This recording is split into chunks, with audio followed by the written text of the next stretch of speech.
Selamat siang, Assalamualaikum Sepian Muda. Waduh, sudah masuk di area WIT ya, alias waktu Indonesia bagian overthinking Sepian Muda ya. Yang pasti hari Kamis seperti biasa, ini adalah program acara yang sudah kamu sangat-sangat rindukan tentunya. Termasuk kamu yang sekarang lagi overthinking gitu ya kan, scrolling media sosial. Ternyata nemu tuh ya yang lucu-lucu auto nge-likes. Hati-hati, pasangannya nge-gap gitu ya. Jangan-jangan itu tindak tanduk dari micro cheating. Wadidaw, apa itu ya? Kita boleh sapa dulu untuk suhunya gitu ya. Halo, selamat siang Kak Daniar Dara. Aku suhu apa dulu nih? Suhu derajat Celcius kali Kak. Jangan-jangan aku suhu micro cheating. Parah banget sih itu brandingnya. Wah, brandingnya negatif. Bukan aku yang ngeklaim ya, bukan aku yang validasi ya Kak Daniar Dara ya. Oke. Kak Daniar sehat? Sudah 2 minggu ya kita tidak berjumpa Sehat. Untuk ini. Alhamdulillah, untuk ngobrol-ngobrol ya. Kayaknya lebih deh kalau 2 minggu sih. Oke. Tapi alhamdulillah sehat. Nisa sehat nih, Nisa. Sehat luar biasa. Kita comeback dengan istilahnya tema yang luar biasa menggelitik ya, micro cheating. Wah, luar biasa. Siap-siap ada yang kerasa gitu ya. Apakah aku korban dari micro cheating gitu ya? Oke, Kak Daniar Dara, untuk Deep Talk kali ini gitu ya. Ternyata sekarang ini lagi happening tuh Kak, yang namanya selingkuh tipis-tipis, atau mungkin bahasa Rusianya micro cheating. Nisa sih masih kenalnya tuh microwave gitu ya. Kalau micro cheating kayaknya agak-agak belum kenal gitu. Mungkin kita boleh diinformasikan dulu nih Kak Daniar Dara tentang pengertian micro cheating yang bikin kita cemas gitu kan, dan juga hati panas gitu. Silakan.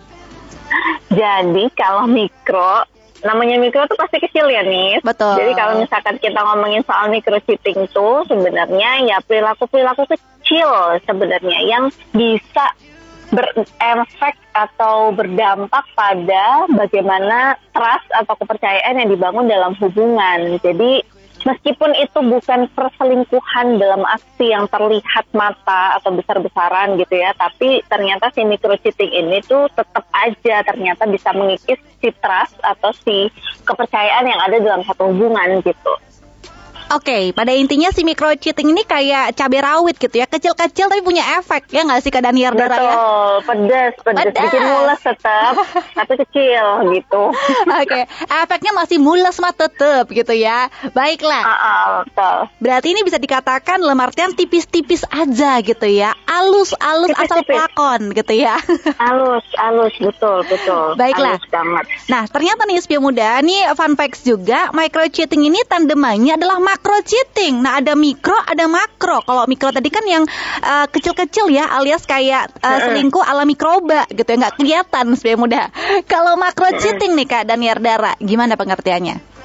Nah, kalau mikro tadi kan kecil, kalau makro ini sebenarnya udah gede gitu. Jadi kalau yang tadi tuh mikro tuh misalkan perilakunya tersembunyi, terus misalkan kecil-kecil gitu ya. Nah, kalau misalkan makro ini udah jelas gitu, wah selingkuh nih gitu. Mungkin bagi sebagian orang gitu ya, bagi kita sebagian besar orang tuh udah bisa declare kalau memang itu tuh yang namanya selingkuh. Karena kalau mikro tuh mungkin sebagian orang punya persepsi yang beda-beda gitu ya. Kalau makro ini sebenarnya udah kelihatan banget. Misalkan ada intimasi fisik, terus emang udah punya niat untuk nyeleweng gitu ya, udah punya niat untuk selingkuh, dan pelanggarannya tuh udah jelas gitu. Jadi kayak itu udah jelas melanggar aturan dalam berhubungan gitu. Tapi kalau mikro tuh masih agak ngeblur sebenarnya. Ini tuh ngelanggar nggak ya, ini salah nggak ya, tuh masih agak ngeblur. Meskipun tadi tetap punya impact terhadap trust dalam hubungan gitu. Baiklah, jadi jelas ya adik-adik, dimana kalau di mikro tadi itu sebenarnya dia cuman istilahnya coba-coba gitu ya, coba lagi award nih. Dalam artian masih ada istilahnya bayangan-bayangan semu gitu ya ketika dia mau melakukan tindakan tersebut, tapi masih tipis-tipis. Tapi kalau macro cheating, dia declare emang pengen banget juga selingkuh, pada intinya gitu ya untuk macro cheating ya Kak Daniar Dara ya. Baik. Betul, jadi kelihatan lah. Oke, secara jelas ya, baiklah. Nah, sekarang ini kan kita juga sering kali untuk meromantisasi arti silaturahmi, cia gitu ya. Dalam artian, kok kamu masih hubungan sih sama mantan? Kan kita hubungan jaga baik ya kan, jaga hubungan yang baik sama mantan. Di-like lah fotonya gitu ya kan, masih disimpan foto-foto masa lalu. Dalam artian menjaga tanda kutip silaturahmi gitu Sepian Muda ya. Nah, ternyata micro cheating ini juga bikin kita overthinking ya. Jadi merasa kayak was-was gitu bersama bersama dengan pasangan. Nah, gimana ceritanya sih Kak Daniardara, sebuah perilaku micro cheating ternyata bikin kita panas, membara dalam hati gitu. Kok bisa? Silahkan. Penyebabnya nih Kak Daniardara. Penyebabnya micro cheating bisa panas membara karena mungkin menurut kita itu tuh sudah di luar batasan. Tadi ya, kalau misalkan kita ngelihat dari si cirinya micro cheating ini tuh memang masih agak ngeblur batasannya antara emosional dan juga perilaku.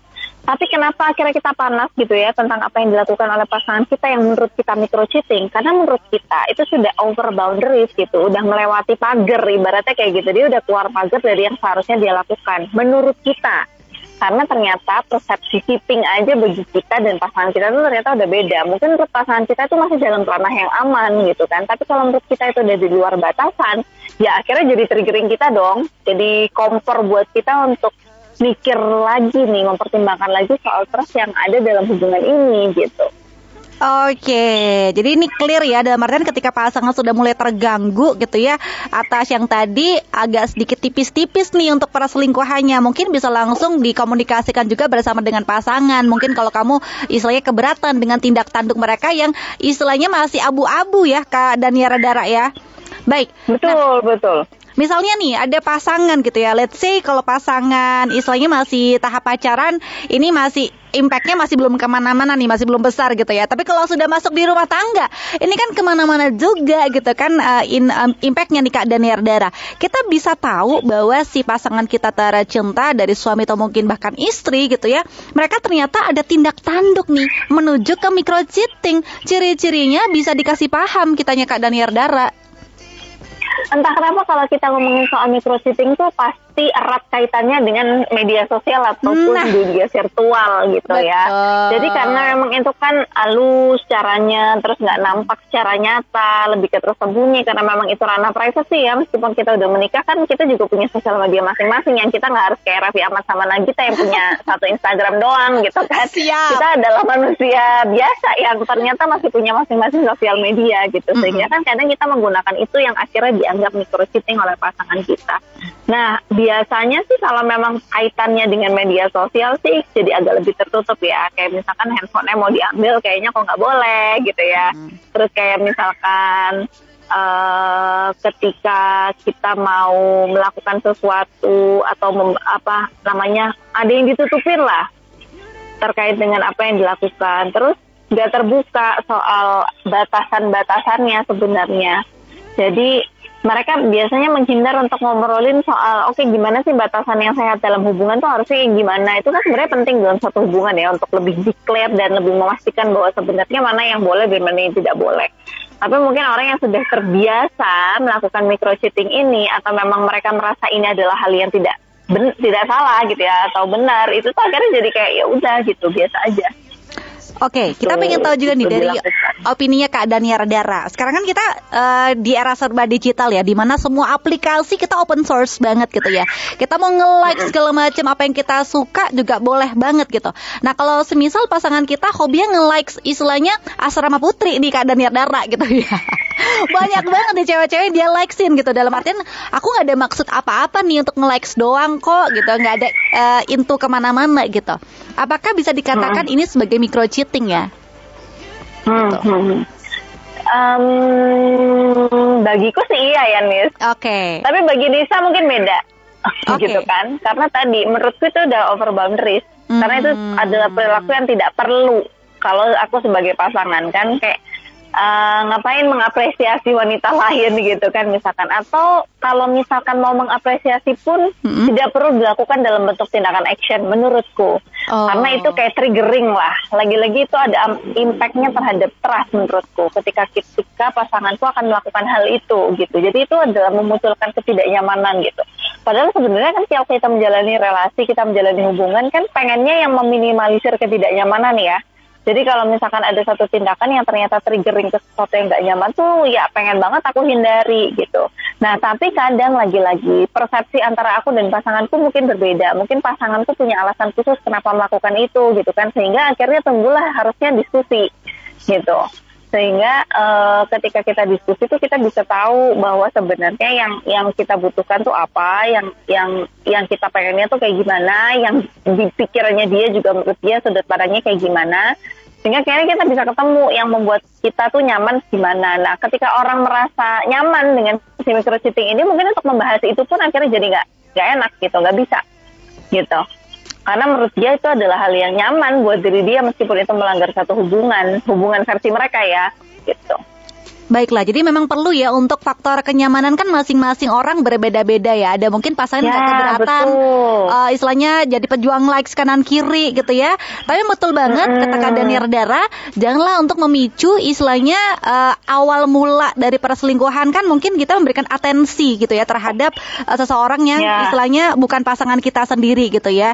Hati-hati, yang namanya likes bisa jadi itu appetizer gitu ya, makan pembuka. Nanti berujung DM ya kan. Berujung DM, berujung WA, berujung WA, berujung kopdar. Nah itu dia. Makinlah sudah overthinking di siang hari kita ya. Oke. Nah, Kak Dara, untuk yang namanya micro cheating, ini memang kalau misal dari pihak pasangan gitu ya menganggap remeh lah, cuman nge-likes doang kok, kan gak ada tindakan lebih gitu. Nah, kalau misal udah beda pola pikir nih Kak Dara, karena kan udah pasti nggak satu frekuensi kan antara si A atau mungkin dan juga si B. Nah, kita berbicara baik-baik seperti apa ya? Takutnya kita melarang, kita dikiranya overprotective ya kan? Kan cuma nge-likes doang. Emang apa sih efeknya? Memberikan pengertian itu seperti apa ya, Kak? Nah, biasanya sih aku akan mengajarkan tentang I statement nih. Jadi kalau misalkan I statement itu kayak rumusan komunikasi efektif lah ya kepada pasangan gitu ya. Misalkan ngomongnya tuh gini, jadi kita fokus dengan apa yang kita rasakan. I feel bla bla bla when you do bla bla bla and I want you to do bla bla bla. Jadi misalkan aku tuh sebenarnya merasa tidak nyaman ketika kamu sering nge-like foto perempuan-perempuan lain di Instagram. Karena aku harapannya sih kamu ketika memang mengagumi mereka ya cukup hanya sekedar melihat dan kamu tahu batasannya saja. Ya sampai follow misalkan atau nggak sampai keluar terus dieksplor misalkan kayak gitu ya. Karena ternyata itu tuh membuat aku tidak nyaman dan aku merasa dicurangi misalkan kayak gitu. Gimana menurutmu? Jadi kita mengkomunikasikannya tetap, tapi kita juga fokus dengan apa yang kita rasakan sehingga pasangan kita tuh bisa tahu bahwa kita tuh nggak nyaman intinya di situ. Jangan menggunakan bahasa-bahasa yang menyalahkan. Misalkan kamu tuh gara-gara kamu main Instagram, gara-gara kamu sering nge-like cewek-cewek nih, aku jadi ngerasa jelek misalkan kayak gitu. Atau apa deh, pokoknya menggunakan bahasa-bahasa yang cenderung menyerang ego dan personal orang pasangan kita tuh yang akhirnya kita hindari banget. Jadi dengan adanya rumusan I statement ini tuh sebenarnya membantu untuk mengkomunikasikan apa yang kita rasakan terkait dengan hal yang tidak nyaman yang tadi membuat kita akhirnya ngerasa nggak nyaman gitu. Oke, again jangan judging gitu ya. Nah, meskipun kita beda persepsi, kita bisa pakai namanya I statement di mana kita ngomongnya juga baik-baik dengan kepala dingin, tidak pakai emosi dan jangan menyerang ego satu sama lain. Jadi kan bisa clear gitu ya. Musyawarah untuk mufakat. Wah, berasa di gedung ini paripurna ya. Oke, Kak Daniar Dara, ini kan kita juga di era yang istilahnya kita banyak untuk bergaul, berorganisasi, meeting, gathering dengan lawan jenis tentunya ya. Nah, kita pengen tahu dong untuk tips supaya kita tahu batasan nih berkomunikasi yang baik dengan lawan jenis alias anti baper club. Silakan. Kalau misalkan kita single atau kita lagi sedang tidak berkomitmen dengan siapapun sih sebenarnya bebas aja ya Nis. Karena sebenarnya nggak ada aturan saklek gitu. Gimana caranya sih atau batasannya gimana kalau kita berkomunikasi dengan lawan jenis itu harusnya seperti apa. Sebenarnya karena itu personal banget dan unik lah di masing-masing orang. Tapi kalau kita punya pasangan, kita punya komitmen dengan seseorang, ya itu yang harus kita declare dengan pasangan kita. Karena kita berangkat dari value atau persepsi tentang boundaries yang berbeda-beda. Ketika kita berkomitmen dengan satu orang, maka ya kita harus samakan dulu nih persepsi tentang boundaries atau pagar yang kita buat. Gimana cara membentengi kita dengan lawan jenis di dalam hubungan ini. Sebenarnya kayak gitu. Jadi sebenarnya batasannya gimana yang benar, gimana yang tepat, gimana yang benar dan tepat. Kalau emang single sih bebas aja. Tapi kalau pacaran atau komitmen atau HTS-an tapi komitmen misalkan, ya yang penting harus discuss dan sepakat tentang boundaries yang enak dan sehat buat masing-masing pasangan tuh kayak gimana. Gitu. Oke, jadi fokus ke tujuan hubungan romansa ini juga gitu ya. Kita mending istilahnya menjauhi juga gitu ya trigger-trigger yang bisa bawa permasalahan yang cukup kompleks juga. Kalau misal kita masih aja untuk tadi melihat asrama-asrama putra, mungkin asrama-asrama putri gitu ya. Baiklah. Nah, Kak Dan, ini mungkin kasusnya kita bisa mencegah dengan menyamakan persepsi bersama dengan pasangan, dan pasangan setuju dan juga sepakat.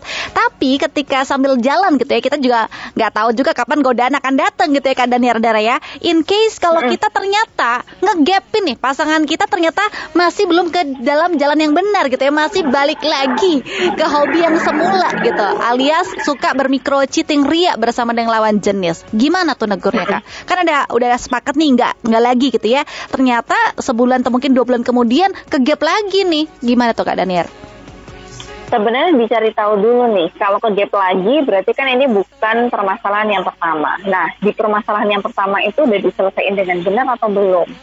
Karena sebenarnya kalau misalkan aku nih pegang klien-klien yang punya trust issue kan biasanya kalau kayak gini nih, apalagi dengan pasangan yang masih sama yang membuat kita trust issue gitu kan. Nah, biasanya itu harus dibikin satu agreement baru. Jadi gimana sih sebenarnya kita punya boundaries dengan lawan jenis? Kayak tadi misalkan, kalau aku biasanya mengistilahkannya tuh kita punya undang-undang dasar nih dalam pasangan ini, dalam hubungan ini gitu. Sehingga kita boleh pasal 1 misalkan kita dilarang untuk berkomunikasi di luar konteks pekerjaan dengan siapapun di japri misalkan gitu. Ini contoh aja, contoh. Terus misalkan pasal 2 itu kita tidak boleh berboncengan dengan lawan jenis. Misalkan pasal 3 kita tidak boleh berdua dengan lawan jenis dalam mobil, misalkan kayak gitu. Itu contoh. Itu adalah contoh yang kita buat dan kita sepakati berdua. Kalau misalkan itu belum dibuat setelah gap yang pertama, mungkin berarti belum adanya persepsi yang sama terkait dengan boundaries atau batasan atau undang-undang dasar dalam hubungan kalian. Selama memang belum menemukan kesamaan persepsi, maka juga akan kesulitan nih untuk membuat kita akhirnya ngerti juga kalau ini masih ada core problem yang belum terselesaikan. Sehingga kalau dia janji untuk tidak mengulangi lagi tuh mengulangi lagi di bagian yang mana, udah clear belum persepsi di masing-masing. Kalau ternyata udah clear, udah punya agreement baru, udah konkret juga, udah disepakati bersama tapi dia masih mau mengulang, berarti kita pertanyakan justru di komitmennya, masih komitmen nggak sama hubungan ini ketika tahu itu salah tapi kok masih dilakukan. Lebih ke declare kayak gitu, dan itu mengamankan kita si korban sebenarnya. Kenapa mengamankan? Karena tendensinya kalau kita diselingkuhin itu tuh kita akan gampang banget ngerasa yang namanya self blaming, ngerasa kita rendah diri. Kayak aku nih kurangnya apa sih dia sampai melakukan hal itu, kenapa sih emang aku salahnya di mana sampai dia masih melakukan hal itu, padahal no, tidak gara-gara itu sebenarnya kenapa pasangan kita tuh sampai selingkuh, ya kan? Sehingga ketika kita udah punya kesepakatan dan juga agreement baru ini, itu kita mengamankan posisi diri kita yang akan menjadi korban. Auzubillah min dzalik, akan menjadi korban ya. Gitu, jangan sampai supaya kita tahu bahwa dia itu udah jelas-jelas melanggar apa yang dia buat sendiri gitu. Ketika dia melanggar apa yang dia buat sendiri dan dia sepakati sendiri, berarti kan tinggal komitmennya aja, dia masih mau atau enggak gitu. Oke, itulah penting adanya namanya UUP alias Undang-Undang Percintaan di awal yang clear gitu ya. Bagus. Pastinya bagus gitu. Oke, jadi kita bisa transparan istilahnya dengan I statement tadi gitu ya kan, mengatakan apa yang kamu rasakan secara betul, secara jujur gitu ya kan, be honest aja kepada pasangan biar tadi persepsinya juga sama gitu ya. Oke, Kak Daniar Dara, dalam artian ketika kita sudah istilahnya membuat agreement baru, tapi ternyata selingkuh itu kan istilahnya masih di kayak lingkaran setan ya. Kalau misal salah satu pihak itu tidak mau berubah gitu. Nah, apakah kita yang sebagai korban tetap bertahan atau mengakhiri? Semisal selingkuh itu sudah tidak bisa kita toleransi lagi gitu. Kasusnya di rumah tangga ya. Kalau pacaran kan ya udah tinggal putus betul. gitu kan. Kalau rumah tangga nih gimana nih? Benar. Panas Bunda, panas. Tiba-tiba hujan nih, enak nih audionya ya. Langsung hujan loh setelah ngomongin kayak gitu. Jadi sebenarnya kalau dalam pernikahan atau rumah tangga itu value-nya udah banyak sekali nih yang terlibat di dalamnya. Kalau misalkan pasangan kan ya value-nya value kita berdua aja ya, niatan kita sebagai masing-masing untuk menjalin hubungan. Tapi kalau sudah menikah, kita sudah punya anak, kita punya jabatan tertentu misalkan, kita punya religiusitas tertentu, value-nya tuh udah cukup banyak yang tercampur. Value agama gimana, value struktural gimana, misalkan satu pejabat gitu ya, boleh nggak satu pejabat itu cerai, PNS misalkan, aman nggak PNS itu cerai, mempengaruhi karirnya, misalkan segala macam. Terus soal anak apalagi, kalau misalkan kita bercerai, anak kayak gimana. Jadi value yang dipikirkan dan dipertimbangkan itu memang cukup banyak yang harus masuk dalam pertimbangan kita. Sehingga memang keputusannya tidak akan semudah ketika selingkuh itu terjadi di dalam hubungan pacaran. Terus mana nih yang benar, harus pisah atau enggak? Tergantung masing-masing value. Biasanya dalam konseling pasangan atau konseling pernikahan itu akan lebih kita sadarkan lagi tuh value-value itu ada nggak di dalam hubungan ini, supaya menjadikan tambahan bahan pertimbangan. Gitu. Oke. Berarti dalam hal ini kita sendiri yang tahu gitu ya, apakah pernikahan ini worth to fight alias patut banget untuk kita perjuangkan. Tapi kalau kamu jadi samsak tinju terus-terusan ya lagi again ini toxic relationship gitu ya. Tergantung kita bisa mengkondisikan pernikahan ini mau dibawa kemana ujungnya. Apalagi kan perempuan kan makmum ya. Kalau suaminya nggak bisa kita pegang, waduh, jangan sampai ibu-ibu ya. Baiklah, jangan sampai ada adegan layangan putus season 2 di kehidupan kamu ya. Berbahaya ya. It's my dream not her ya. Baik, terakhir nih Kak Daniar Dara, kalau semisal kita pengen banget untuk berkomunikasi dengan pasangan, apalagi kan kalau pasangan muda ini banyak godaannya gitu ya, agar kita tidak terjerembab gitu dalam zona-zona micro cheating. Apa tips yang oke nih Kak Daniar Dara? Silakan. Kenapa sampai terjebak sih? Emang punya niat? Nah, patut dicurigai. Itu dulu loh yang kita jawab. Emang punya niat sampai kok akhirnya bisa terjebak? Oke. Atau misalkan masih punya persepsi yang berbeda nih dengan pasangan, sehingga kita masih menganggapnya itu nggak salah, tapi pasangan kita juga masih merasa itu micro cheating, misalkan kayak gitu. Atau ternyata justru keniatannya tadi tuh, masalah komitmen tadi sudah dimaknai dengan benar belum? Kalau kita udah komitmen satu orang, harusnya kita tidak melakukan micro cheating dengan pasangan. Sebenarnya kalau udah komitmen sih mungkin bukan masalah komitmennya ya, tapi masalah si persepsi ini loh yang kadang-kadang berbeda. Karena menurut kita si perempuan-perempuan ini nge-like foto cewek-cewek itu adalah sebuah pengkhianatan yang sangat besar gitu kan. Tapi menurut laki-laki mungkin ya, apaan sih cuman nge-like doang gitu kan, cuman ngechat doang, ini just being a friendly guy aja gitu. Tapi ternyata menurut kita itu kan udah genit gitu kan. Nah itu kan persepsi banget ya, sudut pandang masing-masing orang banget. Nah tapi supaya terhindar dari itu, kalau memang ada komitmen dalam hubungan ini, ya ayo dong disepakati, dicari yang nyaman buat bersama-sama. Misalkan kita yang lebih mentoleransi pasangan kita untuk being a friendly guy misalkan, atau pasangan kita yang justru bertoleransi untuk menahan diri tidak nge-like. Misalkan kalau emang kagum atau ngefans, yaudah diliatin aja deh, nggak usah di-like, tapi nggak usah di-follow supaya nggak sering-sering juga. Misalkan ketika tidak ada dampaknya ya. Kadang-kadang kalau emang keseringan melihat cewek-cewek yang ideal, terlalu ideal, yang perfect itu kan kadang-kadang juga akhirnya membandingkan diri pasangannya dengan orang yang tidak nyata itu dan full editan itu kan gitu. Jadi akhirnya mempengaruhi hubungan. Kalau misalkan nggak ada impactnya dalam hubungan sih, lanjutkan aja. Kalau memang pasangannya nyaman-nyaman aja sih nggak masalah. Jadi benar-benar harus dilihat dulu persepsinya gimana dan dampak dari hubungannya kayak gimana, dan keniatan tadi itu dipertanyakan. Oke, jadi ini keren banget sebenarnya, dimana kita harus paham betul ya dan maknai komitmen kita dari awal. Apakah sudah benar atau tidak? Karena again rumah tangga ini kan untuk seakhirat sesurga juga gitu ya. Jangan sampai hal-hal kecil bikin kamu tidurnya ngadep tembok, nggak ngadep istri kamu lagi gitu ya. Tidurnya di sofa tuh, ngekos di sofa, bahaya sebenarnya mudah ya. Dan yang pastinya ini kita wajib banget untuk komunikasi terbuka, transparan dengan tadi metode I statement, dan yang pastinya diobrolkan dengan hati dan kepala yang dingin. Jangan melukai ego masing-masing. Baiklah, terima kasih banyak Kak Daniar Dara, suhu tercinta kita hari ini ya kan. Suhu cheating ya. Kenapa tuh? Tebak mau cheating. Enggak, suhu istri solihah gitu ya. Karena aku sudah membenarkan image kamu di udara ini loh ya. Oke. Terima kasih bantuannya. Baiklah, kita bakal jumpa lagi di Deep Talk Kamis depan ya Kak Daniar Dara. Tentunya dengan tema-tema yang bikin panas tapi akhirnya bikin hati kita adem lagi karena sudah ada solusinya. Terima kasih banyak Kak Daniar Dara. Selamat beraktivitas lagi. Thank you. Have a nice day. Misalnya juga semuanya mudah. Jumpa lagi minggu depan. Bye bye. Assalamualaikum.